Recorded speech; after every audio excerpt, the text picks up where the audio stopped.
So one thing I found out that was really cool about being in Germany is that most of everybody uses bikes to get around.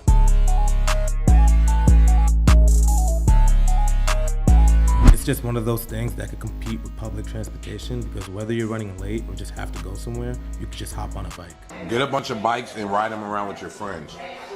They even divided the sidewalks into 2 lanes. Red is for the bikes and gray is for the people walking. I think it's really cool that they did that, unlike New York City where all the bike lanes are on the road. And I can't forget the bike parking. It's legit everywhere. So whoever planned Hanno's infrastructure when it comes to bike lanes did a fire job. So just seeing how dependent they are on bikes, I had to get my own. Spent 900 euros on one. What? I had no clue they were that freaking expensive. Come to find out, it's due to the materials, but it makes sense. My bike is light as hell. In German, they call bikes Fahrrads, and I literally just found this mechanic station. I guess if you have a flat, if you need to fix something on your bike, I'd definitely recommend just getting a bike to get around. So to give you guys some history about Germany's bicycle culture, Germany is known for its strong bicycle culture, especially in bigger cities. Around 30% of households in cities with over 500,000 people rely solely on bikes for transportation. They don't even own cars or motorbikes. In fact, over 80% of Germans use bikes, especially for trips under 15 kilometers. That puts Germany among the top cycling nations in the world, but it's still playing catch up compared to cities like Amsterdam. Amsterdam is practically designed for cycling.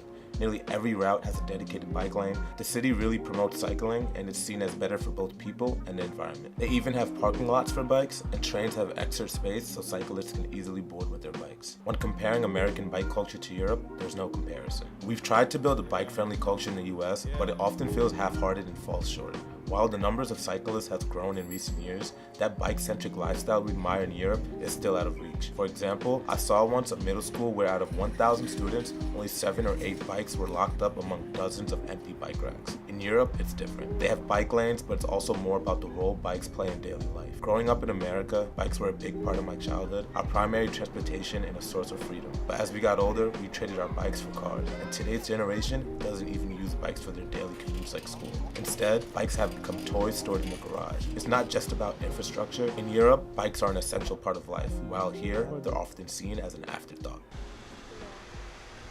To improve bike culture in America, we need to start by investing in better infrastructure. More bike lanes, safer paths, and accessible parking. Cities should integrate cycling into their urban planning, making it a key mode of transport like in Europe. Education is crucial too, teaching road sharing rules and promoting the health and environment benefits of cycling. Offering tax incentives for bike purchases and making public transit more bike friendly would also encourage more people to ride.